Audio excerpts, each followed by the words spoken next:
has taken over. Let's go. It's Ferrall. Coast to coast. Steaks, chicks, stacks. You and I are going to make a lot of money. It's Ferrall, coast to coast.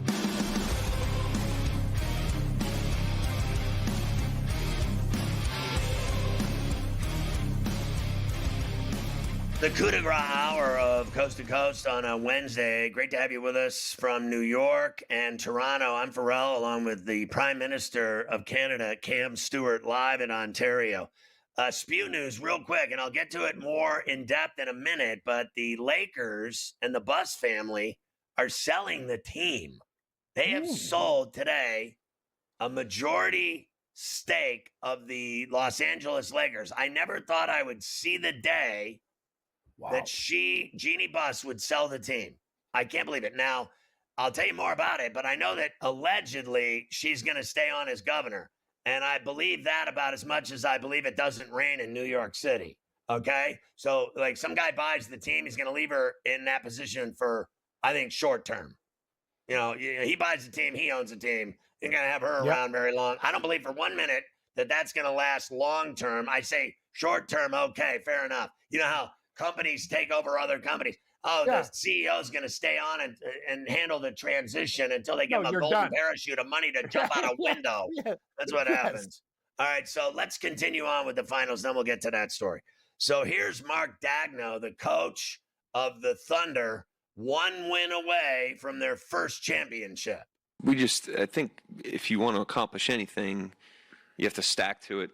You know, if you want to accomplish any goal, you know, it starts with what you can do today to step towards that goal. And we've tried to take a stacking mindset to everything we've done. You know, you can't, even when the team was rebuilding, you know, you can't fast forward that process. You have to be very present in the process and just stack days and stack possessions. You know, we want to win the game tomorrow, but the most important thing we need to do to win the game tomorrow is prepare today and prepare tomorrow, and then play the first possession really well, and then the next possession, and then the next possession. And that's how we try to approach a game. That's how we try to approach playoff series. It's how we try to approach every single day and let that win the day. If you do that, then you can put your head on the pillow at night and know that you gave it everything you had. You know, the minute you start to drift mentally into the future or into the past, it impacts your ability to stack the next thing. And so we try to stay very disciplined to that. Yeah, I agree with that. I believe in stacking pancakes and Pringles. Me too. I stack my breakfast to the ceiling. Anyway, I don't know, Scott. It was one of those things I was just listening, kind of like when I was in school, and I'm just like, and thinking about like a keg party or like, you know, something else. I don't know where that went, but Oklahoma City's better than Indiana, and they're proving it lately. That's all we know. If they want to do well and cover, punch them in the face early. Just don't keep the Pacers in the game. Because if Oklahoma City goes up early, the Pacers are going to get throttled. You know, I want to look at it like this. Every team, even, you know, the Bulls and like the Celtics, it doesn't matter who it is. Eventually, so they talk about how young they are and how they all love each other and they're all best friends. Well, so was Scottie Pippen and Michael Jordan until now they don't speak and they don't talk. At the end, they all think they're better than one another and they get separated like marriages. Okay. Secondly, the Celtics. Don't tell me they're the same as when Tatum and Brown won it. They started drifting apart the year after. I believe now they're so young and stupid that they love each other and they're having a blast. They all do commercials together. They go out together. They eat. They drink. They party. They have, you know, girlfriends. The whole deal. Everybody just this is the greatest time of their lives.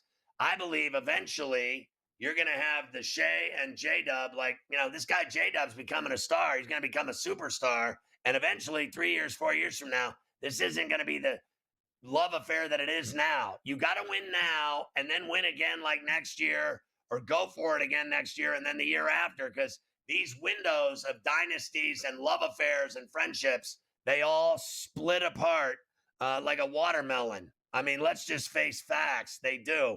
SGA talking about how they haven't done anything until they get it done. No, the cusp of winning is not winning. And the way I see it, winning is all that matters. So it hasn't been fulfilling. We haven't done anything the way I see it.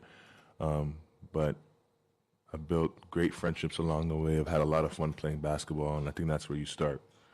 And the organization and the guys around me have done a really good job of building an environment that's fun to come to every day, and really just focus on work and getting better. And I think that's why we made jumps. So remember Shaq and Kobe. Remember the Pistons and Isaiah. They splintered apart. It happens to every team always. You wonder when it'll happen to the Florida Panthers. Right now, they're all best buddies and everything's great. They keep winning Stanley Cups and they go to the Stanley Cup Finals 3 years in a row. Eventually, it becomes about money and guys, time, how much they're playing, how much burn, how many shots, how many, shifts. In hockey, it's all the same, Cam. Eventually, these teams splinter. You're right. That's why you have to win, though. Look at the Panthers. If they splinter, say, who cares, man? We went to 3 Stanley Cups and won 2 of them. Like, that's the whole thing. They went, you know how hard it is to go back to back? Oklahoma City hasn't done anything until they win. So you're absolutely right, Scott. You have to get it done because you don't know when your window's coming back. And that's the thing when I look at the Oilers or all these other teams, you go to the finals, you've lost Stanley Cup finals back to back to the same team. You're probably not going to get there next year. Yeah, I think they've already started peeling apart the Oilers. I thought they failed miserably. Here's J-Dub saying the last game was great, but whatever. Yeah, it's a blessing for sure. God's put me in a good space, man. It's like kind of like bittersweet because it happens in the finals. So a lot of it is like getting over it pretty quickly. So I've stopped thinking about it, but that night was really cool. It's something that I don't take for granted. Elite company for sure, but it's something that I've also put on the back burner. Like for me, that game no longer matters. And now we're trying to close out a series. But looking back on it, like when I'm done playing basketball, like just to be in those conversations, I think is really cool and really special. And having my family gets to be a part of it too. Like for them to be at the game was super cool. I said yesterday, watching him in Arizona as a kid and then going to Santa Clara and what he's become in the NBA is pretty special. I think he's on his way to greater heights. And I think tomorrow night he needs to go off again. I mean, that'll be 4 straight games where he's trying to have over 27. And a 40-burger was incredible. I think he can do it again. I think he can have 30 again at least. It's going to be a lot harder to have 30 at the Gainbridge Fieldhouse than it is at the Paycom in OKC, though. Great call, though, Scott. But you hear him compared to other guys. Like, look how cool that press conference was. It seemed very authentic. Like, me and you have been around the business for, like, we've been doing this stuff for a long time. I listen to people like, you know what I mean? That kid seems he's got something. Like, he appreciates things. I like his attitude. There's a lot to like with him. Williams is a guy that you cheer for, and I couldn't agree with you more, man. I think he's going to put up a huge game again. He's going to be a monster. Let's look at the MVP odds for the finals right now. And obviously, everyone's darling is Shai Gilgeous. I actually, and now look, I know they're going to give it to him. He's going to get all the hardware like the leader of every team does, basically. But I honestly think, for my money, that J-Dub's played better in the games that matter. Like this game, here we go. This is game 6. It's gone deeper and deeper. And as it gets more intense, the games are better and more meaningful and they matter more. And he's been the guy. He's the guy that's doing all the damage to the Pacers. I think he should be the MVP, but he's not going to get it. No, it never works that way. You know the same thing for like Super Bowl MVP. A defensive guy, he has to have basically 2 defensive touchdowns and block a kick. Like, he's got to do everything, or else you just give it to the quarterback or receiver, running back. You know the way it works, Scott. And SGA is the face of the franchise. He will win. When we come back, we'll look at tomorrow night's odds for Game 6, the series odds as they stand now, and we'll tell you about the Lakers selling today.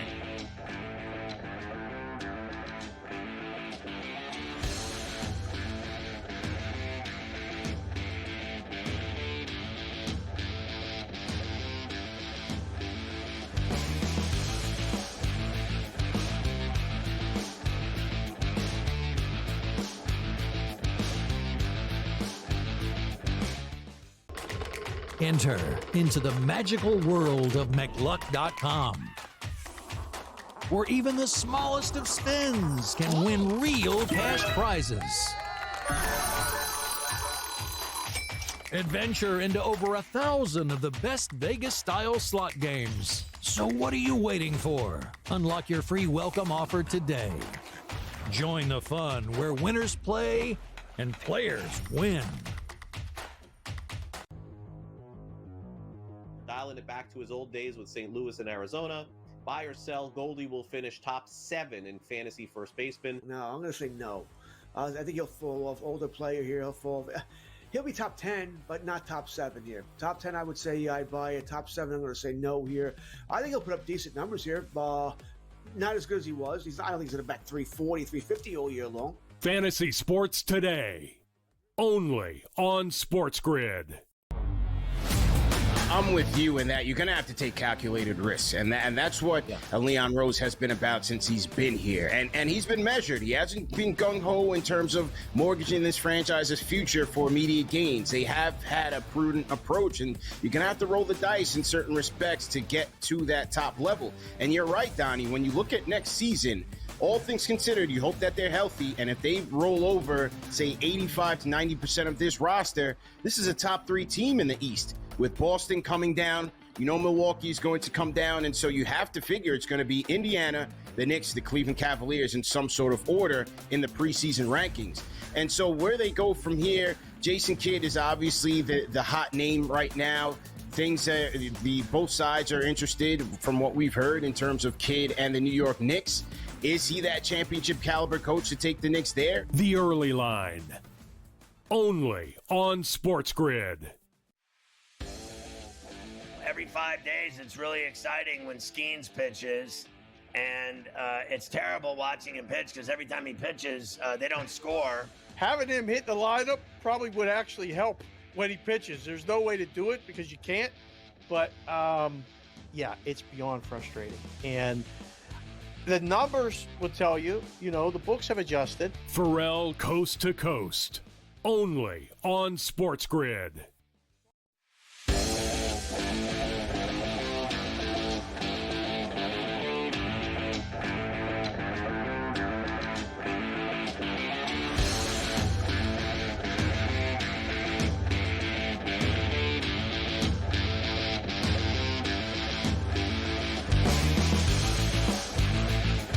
Always love having Scoop Mish on, Craig Mish from Newswire. Of course, the Marlins pregame host on FanDuel Sportsnet Florida. You can follow him on X at Craig Mish from South FLA.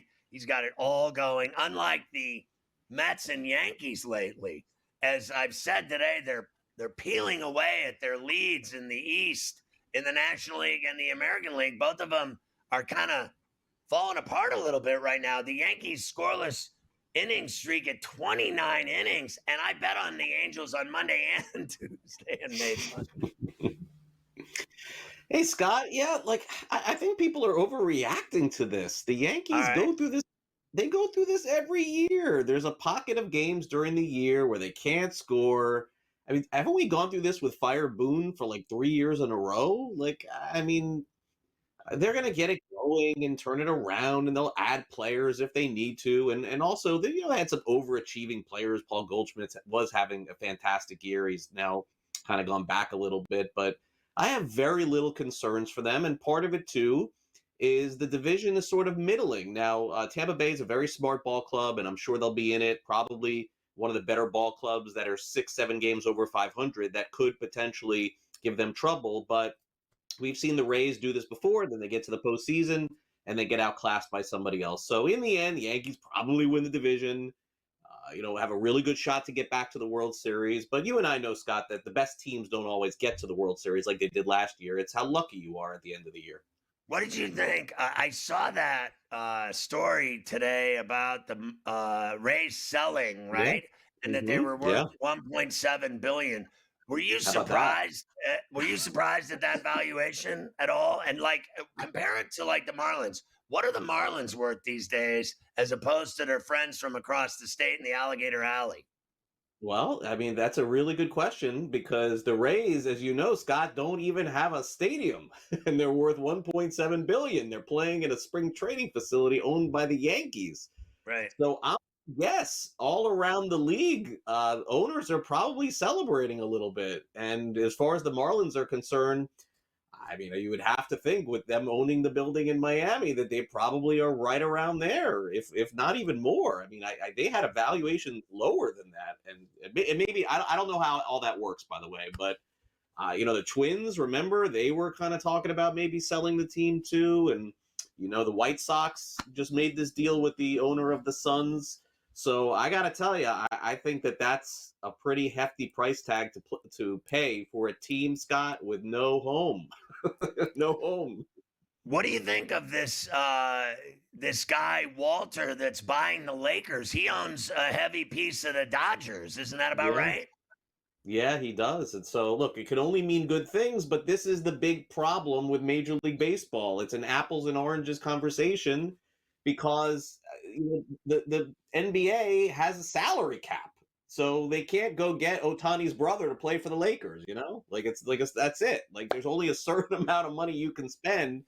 So we'll have to see. I think you probably have to be a little bit sharper in the NBA to get it done than you do in baseball, where you could just keep throwing money at guys left and right.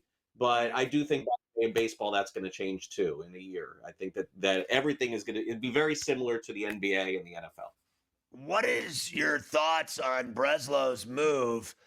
They hate him in Boston already. They got rid of Betts. They get rid of Rafi Devers. And I want to know your reaction from both ends of it. One team's trash is another's gold. I think that guy's going to tear the ball up in that big ballpark out at Oracle in San Francisco. He already has hit that big gap shot double last night, drove in a run, had 2 hits, struck out a couple times, whatever. But I think he's going to splash balls into the bay. What did you think of the move Breslow made? Do you agree with his move at all? Do you like it, dislike it? Yeah, a lot of layers to it. The first layer is Boston. So let's be clear. Craig Breslow did not trade Mookie Betts. That was Chaim Bloom who traded him. That's right. Chaim Bloom lost his job probably over that. But if it was not for Chaim Bloom, the Red Sox could not have traded Devers because of all these young players that Chaim Bloom got. Chaim Bloom, Scott, he's so bad that he's the GM of the Cardinals next year, right? Like, help me make sense of all this. I'm not sure. So I got Bloom doing a good job with Boston. One bad trade with Mookie Betts, it cost him his job. But all the players that are in Boston right now, and Campbell and Roman Anthony, those are all through Chaim Bloom. So he was right. It's true. So as far as Breslow is concerned, this probably should have been attacked before the season if they thought they were going to have a big issue with it, as opposed to doing it right now. I think the move is okay for Boston if you hear in a week or two, even though he's a Boris client, somehow that they kept Bregman in this whole thing. If that's the case and they saved themselves some money and Alex Bregman is the guy there for the future for the next 4 or 5 years, okay. If not, doesn't make a lot of sense to me. I'm a big Bregman guy, though. I think he can be, he may not be Devers, but defensively he's above, and hitting he's probably 70% or 80%. As far as Devers is concerned, Scott, I would love to agree with you. I don't know that that's going to be the case for him in San Francisco. And the reason why is that the track record of hitters in San Francisco is very poor outside of Bonds. And Scott, do you want to put Jeff Kent in there? I'll do it. But outside of that, the last 10, 20 years of hitters in San Francisco, who are they? Well, I'll give you this. They went after Judge, failed. They went after Ohtani, failed. And they got this guy for $250 million. I think it's worth the shot with his bat. I think he's always hit in the West for the limited resume that he has against West teams. I want to get one last thought from what do you think of the game Cal Raleigh had last night? It was like the greatest game in history. This guy with a grand slam and 6 RBIs, and he had more hits than the entire other team. You remember Mike Piazza's heyday with the Mets and Dodgers? This is who he is. This is the best hitting catcher since then. He's going to hit 40 home runs. He's going to drive in over 100. He's going to be in the conversation for MVP of the American League at the end of the year. It's a rare situation to have a catcher this good offensively. So great job by the Mariners. Now, can they get some other guys around him, Scott? I don't know. I'm hearing that Craig Mish will be the guy that buys the Tampa Bay Rays. I'm getting that across my desk right now for $1.7 billion. Now that he's taken over the Marlins TV job and the SportsGrid network, he's going to buy the Rays and put a roof on the stadium that they don't have.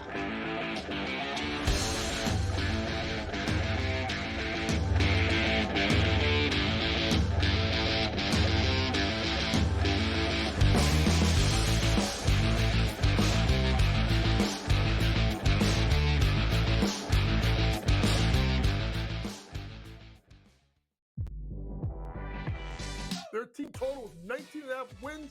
I told you to go under, and it's by far the best bet I have recommended on this network in 4 years.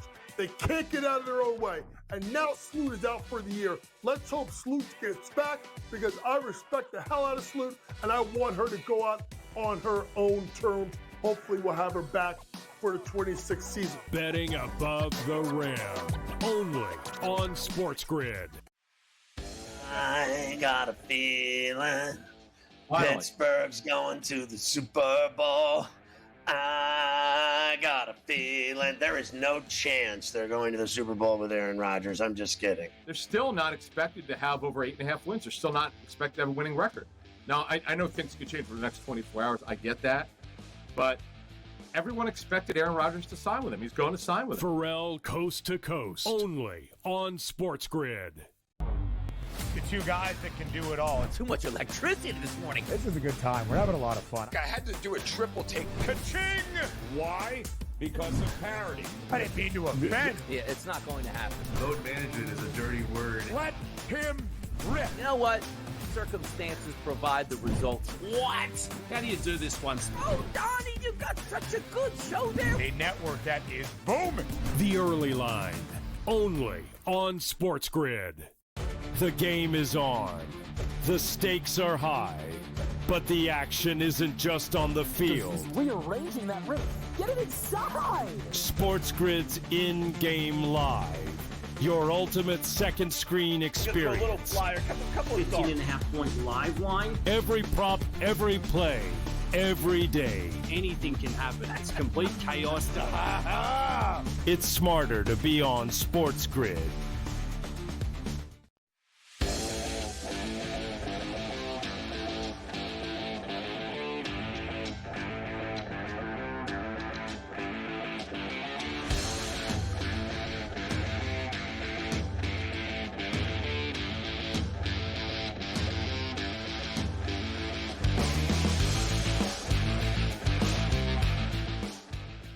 All right, so back with the Prime Minister. Always good to see Scoop Mish. Yeah, Mish. From Newswire. All right, so let's go back to the NBA Finals, which is tomorrow night, Game 6 at the Fieldhouse in Indianapolis. The Pacers' backs are to the wall. Do we have the numbers for Game 6 tomorrow night? I've seen it, everywhere, basically, 6.5? 6.5, 220, 1.5, 8:30 on ABC. What do you think? Can the Pacers survive another game and force Game 7 back in Oak City? I was thinking earlier, Scott, that they were going to win outright, but now with the Halliburton news and the way Oklahoma City is playing and closing out games, I find the point spread to be very interesting, though. It's a good number, right? Because 5, you're thinking free throws at the end of the game, but 6.5, it's kind of interesting. What do you think? I think maybe the Pacers lose by 5 or 6. I kind of agree with the computer prognostication there, but I think Oklahoma City will probably get it done. But the problem is down the stretch, they could pull away. Remember when they won by 7, right? So that was in Indy. They won by 7. Then they that went was some home. BS with Scott Foster and the technicals and all the other crap. Right. That game got fishy at the end. Very fishy. But I had Oak City and I covered 6.5. It's the same number. This time I say today, I say they don't cover. I think the Pacers are going to throw the sink at them, and it's not going to matter. Halliburton obviously is going to affect the game in some capacity, but everyone else has to step up. Naismith, Nebhard, I think have basically been bunk. And I think McConnell's been incredible, and Siakam. I think you said it best. Turner was dreadful. They have to get everyone else, including Obi-Wan Kenobi, involved. And I got to tell you, who's this other guy they keep playing? Bradley, whatever his name is. Is that the guy's name? He's terrible. They got some real stiffs. You're right, Scott. But the thing about Turner is too, it's you're getting 16, 14. The guy goes 0 for 5 from 3-point land, 1 for 6. Dude, you hit a couple of these shots. These are game-changing. So you got to improve those numbers if you're going to take those deep bombs. But I'm with you. McConnell's been grinding. And you know what, Scott, I love about Siakam? He's consistent.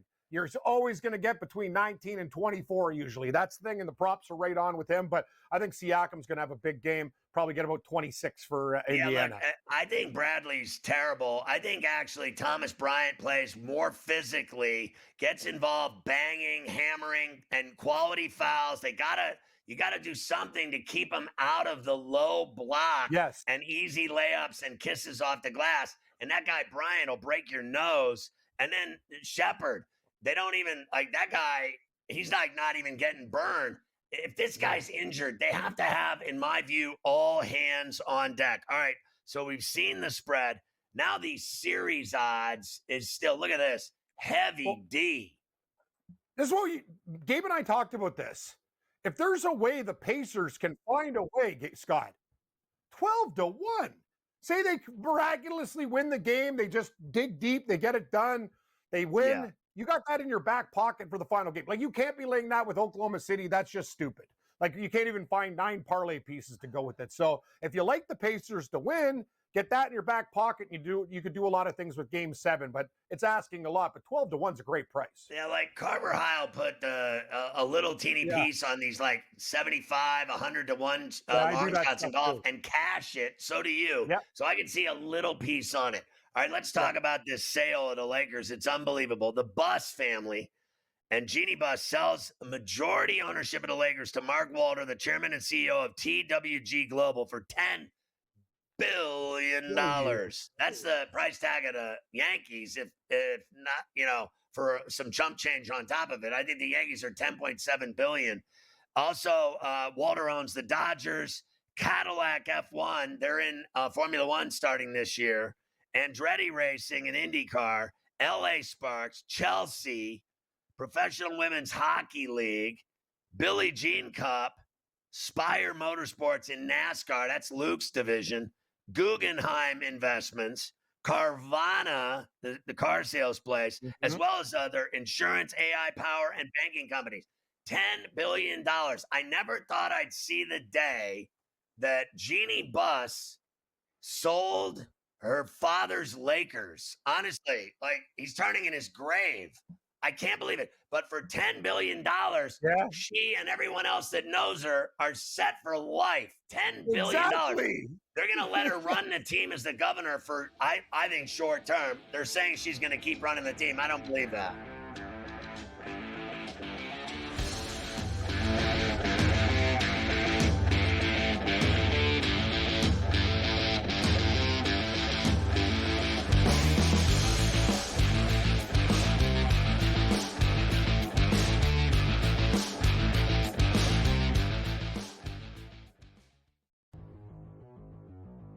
Dialing it back to his old days with St. Louis and Arizona. Buy or sell, Goldie will finish top 7 in fantasy first baseman. No, I'm going to say no. I think he'll fall off. Older player here, he'll be top 10, but not top 7 here. Top 10, I would say I buy it. Top 7, I'm going to say no here. I think he'll put up decent numbers here. Not as good as he was. I don't think he's going to bat 340, 350 all year long. Fantasy Sports Today, only on SportsGrid. I'm with you in that you're going to have to take calculated risks. And that's what Leon Rose has been about since he's been here. And he's been measured. He hasn't been gung-ho in terms of mortgaging this franchise's future for immediate gains. They have had a prudent approach, and you're going to have to roll the dice in certain respects to get to that top level. And you're right, Donnie, when you look at next season, all things considered, you hope that they're healthy, and if they roll over, say, 85 to 90% of this roster, this is a top 3 team in the East. With Boston coming down, Milwaukee is going to come down, and so you have to figure it's going to be Indiana, the Knicks, the Cleveland Cavaliers in some sort of order in the preseason rankings. And so where they go from here, Jason Kidd is obviously the hot name right now.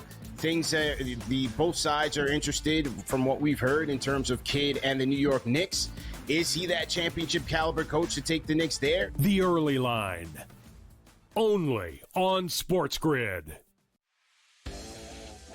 Every 5 days, it's really exciting when Skeens pitches, and it's terrible watching him pitch because every time he pitches, they don't score. Having him hit the lineup probably would actually help when he pitches. There's no way to do it because you can't, but yeah, it's beyond frustrating. And The numbers will tell you, the books have adjusted. Ferrall Coast to Coast, only on SportsGrid.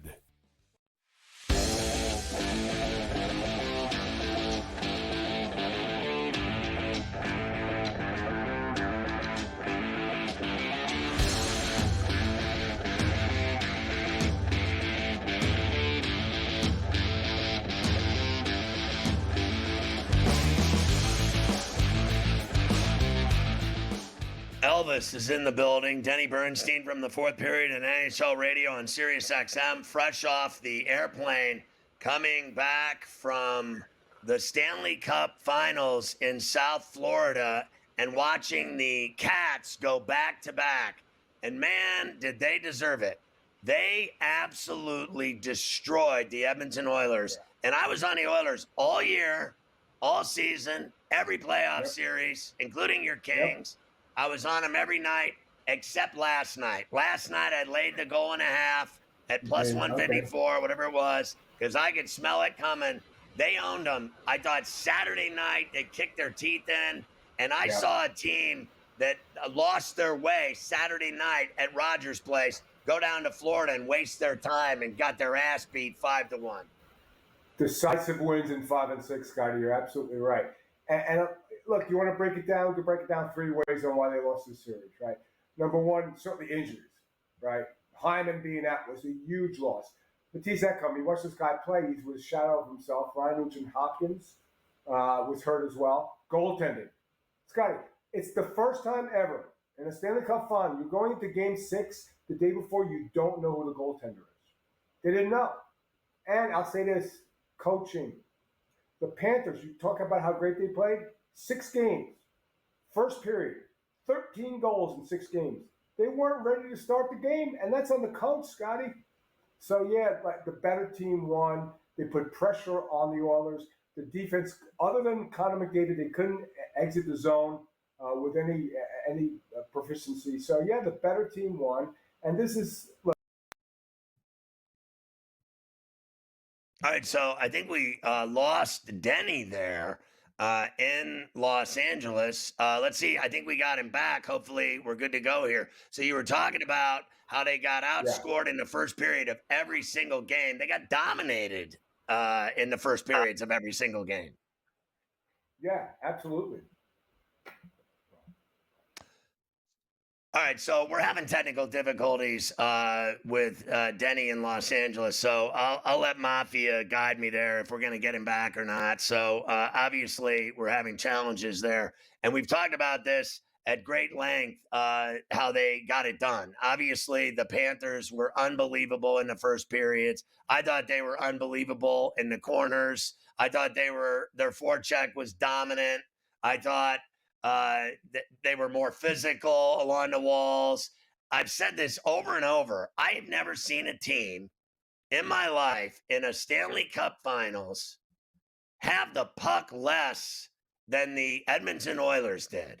I mean, are we going to try? We're going to go back to Denny. One more shot here. Denny, they never had the puck. I mean, like Saturday night and last night, I was sitting there watching the games with my son going, they never have the puck. I mean, they never have a chance to score when you never have the puck. I mean, Florida controlled every end of that rink and every inch of it along the walls, in the corners, in the neutral zone, on both sides. It was unbelievable to me. They couldn't handle the pressure, Scotty. That was the problem. Their forecheck, they put two guys in. The defense couldn't clear the zone. And look, as great as Connor and Leon are, you have to have other players to play with. And nobody else showed up. Like, Kane gets thrown out of the game for misconduct, doesn't come back on the ice and shakes hands. Like, it was the better team. And I said about coaching, they never figured out how to beat the forecheck. They never tried anything different. They just kept going to the same thing. Great. It's great that you could put Connor and Leon out on the same line and try to dominate. What about the other 3 lines? Right? So, and they're going to have to do some soul searching, Scotty. The way they're doing it, it's not going to beat the Panthers, and other teams are going to try to be like the Panthers now. So the Oilers are really close. They got to look at their defense. They got to look at their depth forwards. And you're right. It was 4 out of 5, and it was decisive, Scotty. Game 1, they won in overtime, and they lucked out in 1. They lucked out in Game 4. 3-0 lead. The Panthers went to sleep for some reason. They Right. were clearly the better team, but they could not handle the pressure and the defensive play of the Florida Panthers. Do you think that that Knobloch is in trouble? Because it seemed to me like Connor McDavid was literally saying, we tried the same thing every single night, all night, every night, and none of it worked. It was like beating our head against the wall. I thought that was a slam on the coaching staff, to be honest with you. And, this guy has gone to 2 straight finals and swung and missed. Yeah. And I've said it repeatedly. He was way better last year. Yeah, it was better last year. I don't think he's in trouble, Scotty. I want to see what Stan Bowman does with respect to making this team better. Right? Because this team is not – they're really close. Maybe 1 or 2 moves. And, Scotty, here's the thing. Go get a goaltender. Let me ask you a question. If Bobrovsky was in net for the Oilers, would they have won the cup? They might have. Right? Stu Skinner that third goal, Scotty, what's he doing with his shoulder? He, pushed the puck right towards Sporkov. What are you doing? I know. So, I think that was too obvious. That was so obvious that he should have caught that puck that I actually don't think he saw it. I think he may have had one of those situations where, you know how sometimes you'll see like their eyes move and they look at something else really quick and then go back to make the play. And I think I think something happened because it was too obvious that he should have caught it and froze it. Instead, he blocks it off and they score. And I mean, I've never seen a guy. I mean, I wasn't around with Rocket Richard, but 4 goals in a game. I mean, this guy Reinhart went off last night. I mean, he could retire tomorrow and it'd be the greatest game he ever played in his life. He'll never have a game like that again. Scotty, that's why this team's so great. You could have said 3 guys that could have won the Conn Smythe.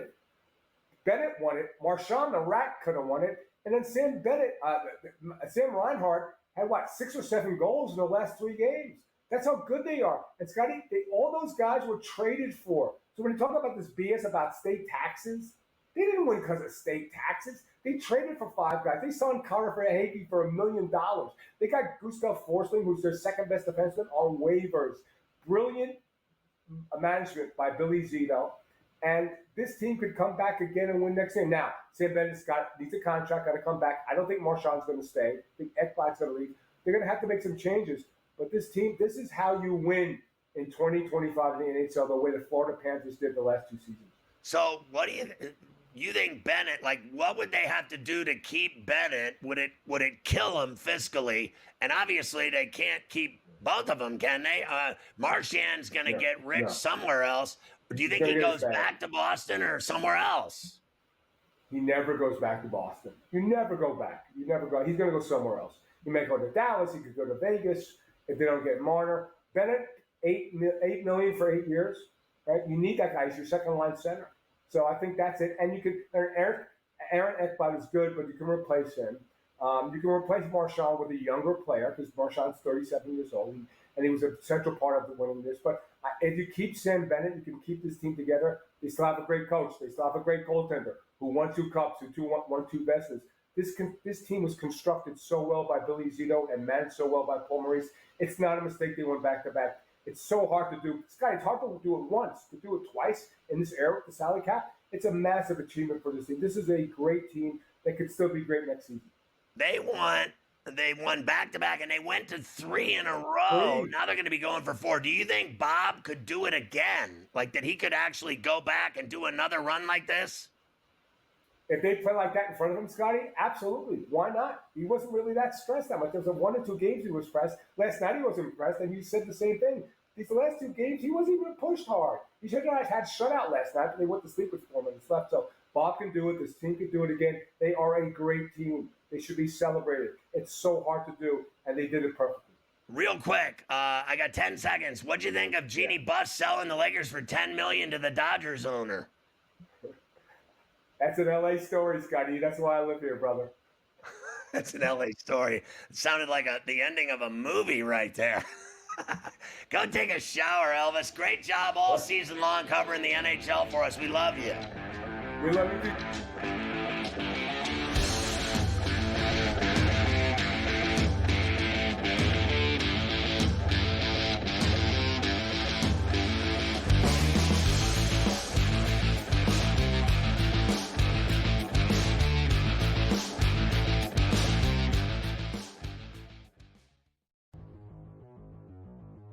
dialing it back to his old days with St. Louis and Arizona. Buy or sell, Goldie will finish top 7 in fantasy first baseman. No, I'm going to say no. I think he'll fall off. Older player here. He'll be top 10, but not top 7 here. Top 10, I would say, yeah, I'd buy it. Top 7, I'm going to say no here. I think he'll put up decent numbers here. Not as good as he was. I don't think he's going to bat 340, 350 all year long. Fantasy Sports Today, only on SportsGrid. I'm with you in that you're going to have to take calculated risks. And that's what Leon Rose has been about since he's been here. And he's been measured. He hasn't been gung-ho in terms of mortgaging this franchise's future for immediate gains. They have had a prudent approach, and you're going to have to roll the dice in certain respects to get to that top level. And you're right, Donnie, when you look at next season, all things considered, you hope that they're healthy, and if they roll over, say, 85 to 90% of this roster, this is a top 3 team in the East. With Boston coming down, Milwaukee is going to come down, and so you have to figure it's going to be Indiana, the Knicks, the Cleveland Cavaliers in some sort of order in the preseason rankings. And so where they go from here, Jason Kidd is obviously the hot name right now. Both sides are interested from what we've heard in terms of Kidd and the New York Knicks. Is he that championship caliber coach to take the Knicks there? The Early Line, only on SportsGrid. Every 5 days, it's really exciting when Skeens pitches, and it's terrible watching him pitch because every time he pitches, they don't score. Having him hit the lineup probably would actually help when he pitches. There's no way to do it because you can't, but yeah, it's beyond frustrating. And the numbers will tell you, the books have adjusted. Ferrall Coast to Coast, only on SportsGrid.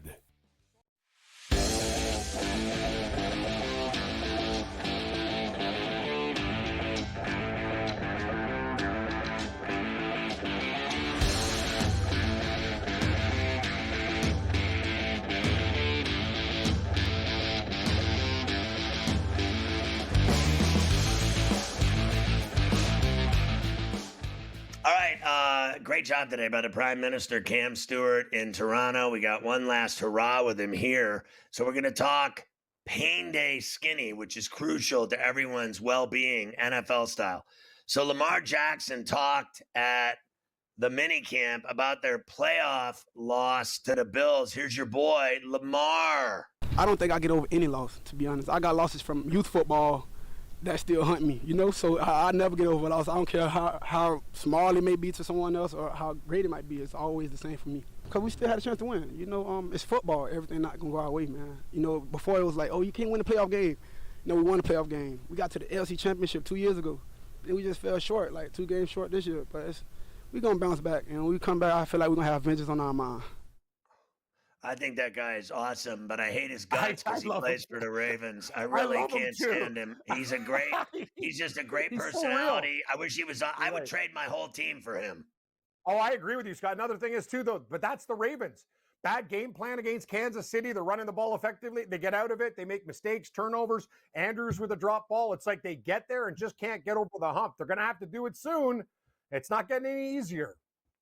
I blame Mark Andrews for ice raids as well, because everyone's blaming Mark Andrews for everything these days in Baltimore. The Ravens have signed former Packers cornerback Jair Alexander, and he was college teammates with Lamar, so he's very excited about that. Mm-hmm. And now, can the Ravens finally make the Super Bowl with Lamar Jackson? Here's the odds to make the Super Bowl. The Bills are the favorites. That's that's Carver High's boy, the Bills, and Josh Allen right there. Eagles, Ravens, Chiefs, Lions, Rams, Niners, Commanders make the board. What do you think, Cam? Well, it's kind of like the Bills and the Carolina Hurricanes, but I believe in the Bills a little bit more. Philadelphia is so damn deep. The Ravens are interesting. Kansas City, I think, is going to take a step back. Detroit, worry about their D still, but they're getting guys back.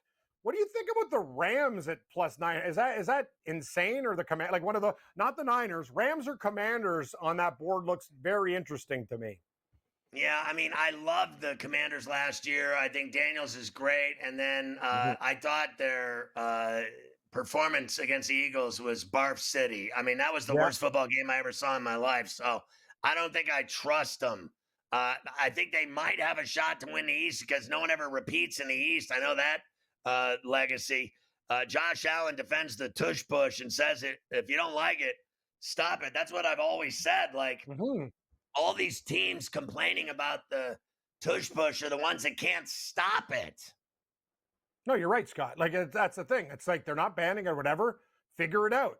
Do it yourself or stop it. Like that's the thing. Don't complain about it. That's the Eagles have mastered it. Figure it out. It's a copycat league.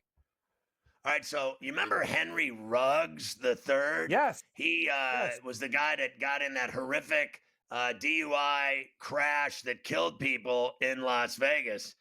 Here he is talking about what he would say to his victims now at a Hope for Prisoners event last night in Sin City. One that I wish I can turn back the hands of time. I would love for them to meet the real Henry Ruggs and not the one that was escaping from something.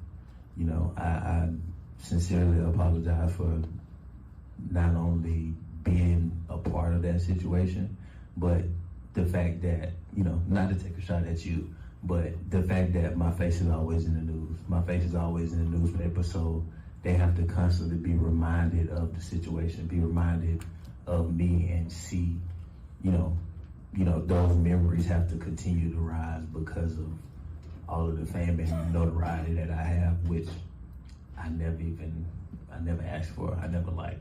And, you did it, bro. You know, so I would just tell them that you know, like I said, I deeply apologize for just being a part of that, and I wish that they could meet the real Henry Ruggs and not one who was just running away from everything. I'll give you that. He was wasted the night he did it, but he did it. And no one else did it. He's the one that got behind the wheel. He's the one that was hammered. He's the one that killed him. And I can guarantee you, brother, they're never going to forget you. No one ever forgets anyone that kills their family or kills their family members. Okay? Drunk driving. We made mistakes before, but here's the bottom line. Some of these guys are factory workers or has alimony payments. They have a couple too many. They go out. These guys are football players who have money. Like, it's like, I always say that, Scott, like, why go to the club with a gun or like, just have a damn party at home. Like, you know what I mean? Like, you know what I mean? Have your security, drivers, hire people, all these other things. But bad decisions are made with alcohol and drugs. Things happen, but no, you're right. It's a shame. That whole story is just a shame. He said using alcohol was an escape from football. He wants to play football again. He would like to play for the Raiders again. And all I have to say to that is good luck. That's not happening. Like, never happened. You know, I don't see it happening. Like, what NFL team's going to literally take a shot on this guy after he did what he did? I mean, it's just that simple. Former Seahawks cornerback Richard Sherman was charged with DUI in connection with a February 24 arrest. Speaking of guys drinking and driving. The Rams are open to a Jalen Ramsey reunion. I have heard that 10 times in the last 6 months. Well, if you're so interested in Ramsey, then do the deal. I mean, make a trade for him then. Quit talking about it. The Niners, Trent Williams says he wants to play until he's 40. He's not retiring yet. He says he's still got gas in the tank, and he said he wants to play 3 more seasons. Listen, whatever Trent wants, Trent gets, because Trent will roll his ass on you and beat your ass and sit on you and kill you. I mean, he gets what he wants, right? He's the best. Yep. Sabrina Ionescu has her second game in a row of 34 points as Liberty beat Atlanta 86-81. Did you see Caitlin Clark get abused last night and people roughing her up and smashing her from behind and knocking her down to the floor and smacking her in the face? I mean, these chicks just don't get it. She's the one that's now making you rich. She's the one that's got the league. Everyone talking about the league. None of you other chicks matter at all. Not one of you. Yeah, I'll tell you one thing, though. It's prison rules, man. I've seen crazier stuff in a WNBA game than wrestling, man. It's nuts. These guys are killing each other. It's wild. I actually think it's awful. I think it's just awful what they're doing. It's not even basketball. These chicks, I mean, it's like the WWE.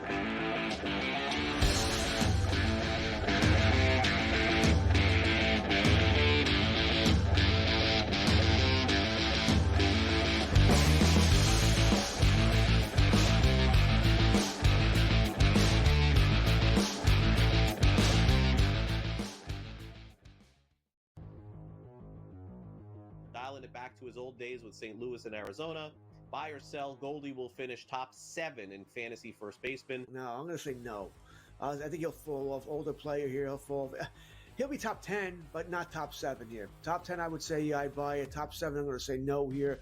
I think he'll put up decent numbers here. Not as good as he was. I don't think he's going to bat 340, 350 all year long. Fantasy Sports Today, only on SportsGrid. I'm with you in that you're going to have to take calculated risks. And that's what Leon Rose has been about since he's been here. And he's been measured. He hasn't been gung-ho in terms of mortgaging this franchise's future for immediate gains. They have had a prudent approach, and you're going to have to roll the dice in certain respects to get to that top level. And you're right, Donnie, when you look at next season, all things considered, you hope that they're healthy, and if they roll over, say, 85 to 90% of this roster, this is a top 3 team in the East. With Boston coming down, Milwaukee is going to come down, and so you have to figure it's going to be Indiana, the Knicks, the Cleveland Cavaliers in some sort of order in the preseason rankings. And so where they go from here, Jason Kidd is obviously the hot name right now. Things that both sides are interested from what we've heard in terms of Kidd and the New York Knicks.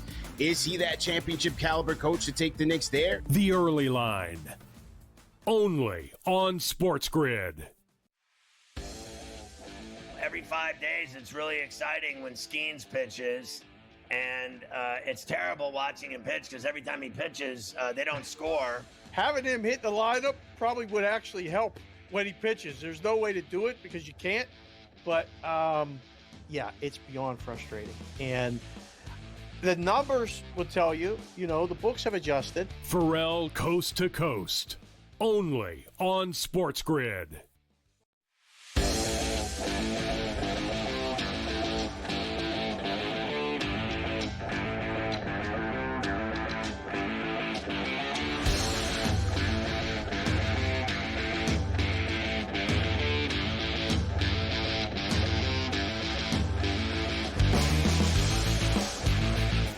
Everybody loves leftovers. So in that game last night, Clark got eye poked by J.C. Sheldon, then knocked to the ground by Marina Mabry viciously from behind. Oh, just a dirty, savage, dangerous hit from behind. I think she should be suspended, Mabry, for that hit. Clark, Mabry, and Charles get taxed. Sheldon gets a flagrant on a layup. A minute later, Sophie Cunningham dragged Mabry to the ground by her hair. I got to tell you, I thought that was pretty enjoyable. And she's kind of hot. Are we on the air? Sophie, don't talk. Okay. Cunningham, Sheldon, and Allen all ejected after the scuffle. I thought the WNBA refs last night were absolutely deplorable. They were so awful. Spew News. Coming across the Spew News desk right now. The Stanley Cup was damaged last night during the party. The bowl was cracked and the bottom was dented. They're going to fix it before the parade in steamy South Florida. Also, Spew News. Browns rookie quarterback Shedeur Sanders cited for driving 101 miles an hour on Tuesday night, according to the police. At least he wasn't drunk and killing people. Chelsea's Mykhailo Mudryk faces a ban of 4 years for doping. We got another juicer. Roger, we got a new track record. Conor McGregor is at it again, caught on video in a nightclub in Ibiza, knocking out a patron with 2 swift blows. Haymaker, headbutt. Former UFC fighter Ben Askren's wife says he's being evaluated for a lung transplant. He's got a massive case of severe pneumonia. I had pneumonia. It's awful. That'll make a man out of you, pneumonia. The Canadian Grand Prix is renewed by Formula One through 2035. So they're going to be having that up in Montreal for the next 10 years. They're good to go in Canada with the Formula One. Ferralla finish. A married teacher accused of Scream mask orgies. She was wearing Scream mask. Everybody came to the orgy with a Scream mask on, and it was with students. She's been forced to sell her home where the sick, perverted acts took place. Pretty good idea, though. A screen. Write that in the things to. No, that's not a good. Don't talk about. Okay. Chiropractor accused of poisoning his wife. Lead. Amid a bitter divorce, now says that he's the real victim here. My man poisoned his wife to handle his business and is trying to say that he's the victim. Family's dog Zeus dragged into a Florida pond by a gigantic alligator. It went into the alligator's mouth, and somehow, miraculously, Zeus came out of the water alive and well, although haunted by the demons of the alligator's teeth and breath for the remainder of his life. He'll never be the same. Zeus, the family dog. A Long Island man hired a hitman to kill a construction company rival for $100,000 and 10 acres of land in India. Listen, I need you to kill someone for me, and I promise you, I will give you a patch of land in India that you will cherish forever. All you have to do is kill this guy for me. It turns out it didn't work out so well, and he got arrested and is going to go to jail now for a 20-year stretch. A dad of a missing 2-year-old boy may have told his mom, and he did tell his mom, that he threw the baby off a New York City bridge into the East River. Then they told us that he had mental health issues for the next 3 days in the tabloids. And then, to top it off, it gets even better. The family is blaming the city. They're blaming the city for the kid throwing the baby off of the bridge. I have seen it all. What does the city have to do with your son creeping out and throwing a baby overboard off a bridge to his death? How about blame him?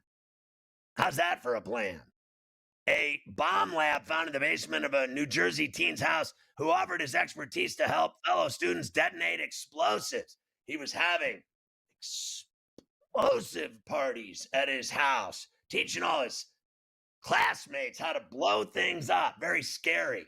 Front Office Sports Today is next, then GTD, then In-Game Live, then Sports Rage. Carver and Lisi at 8 on SportsGrid Radio. We'll see you tomorrow at 3. I'm coast to coast.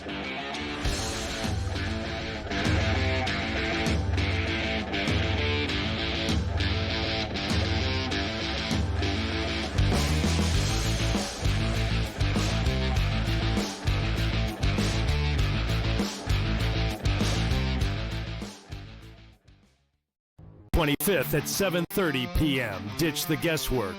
Ben Stevens, Kevin Walsh, James Young, and Tom Vecchio. Have your NBA draft betting coverage pick by pick, bet by bet, all night long. We got all the insights and expert analysis. Because betting blind isn't a strategy. Coverage starts at 7:30 p.m. on June 25th, only on SportsGrid.